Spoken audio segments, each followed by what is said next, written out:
Hi hello అందరికీ. ఈరోజు నేను డిఫరెంట్ పెసరట్టి చూపిస్తాను మీకు.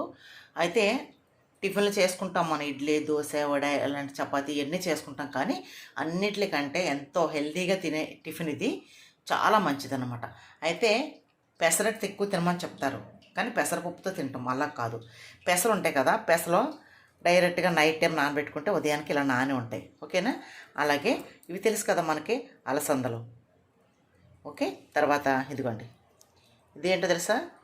బీరకాయ పొట్టు. బీరకాయ మనం కూర వండుకుంటామా, ఆ పైన పొట్టు వస్తుంది కదా, ఆ పొట్టు పచ్చడి చేసుకోవచ్చు. కొబ్బరికాయ బీర పొట్టు పచ్చడి చేసుకోవచ్చు. ఉత్తు బీరపొట్టు పచ్చడి చేసుకోవచ్చు. అలాగే బీరపొట్టు ఎండబెట్టి పొడి నువ్వులు వేసుకొని పొడి కూడా చేసుకోవచ్చు.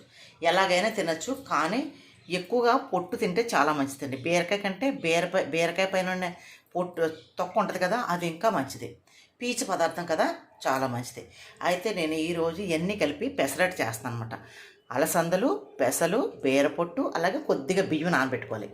కానీ బియ్యం వీటి మీద వేసిన గురించి ఎక్కువ కనిపిస్తాయి. చిన్న ఇంత కప్పుతో బియ్యం తీసుకొని, అలాగే చిన్న అల్లం, ఎల్లుల్లిపాయ, ఇదిగోండి పసుపు, కొంచెం పసుపు, ఉప్పు వేసేసుకొని చక్కగా మనం ఇలాగే గట్టిగా రుబ్బుకొని వడలు వేసుకోవచ్చు, పలుచగా రుబ్బుకొని పెసరట్టు వేసుకోవచ్చు. ఉల్లిపాయలు వేసుకోవచ్చు అనమాట. దీనికి సంబంధించిన వీడియో, అసలు ఎలా నానబెట్టుకోవాలి, ఏమేమి వేసుకోవాలి అన్నీ కూడా ఛానల్లో ఉంటాయి, చూడండి. ఫుల్ వీడియో ఛానల్లో అప్లోడ్ చేస్తాను, చూడండి.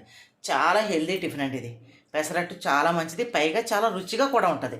ఉత్తి పెసలు వేసుకునే కంటే ఇలా వేసుకుంటే చాలా టేస్ట్గా ఉంటుంది. ఓకేనా? మీరు కూడా ట్రై చేయండి, ఛానల్లో సపోర్ట్ చేయండి.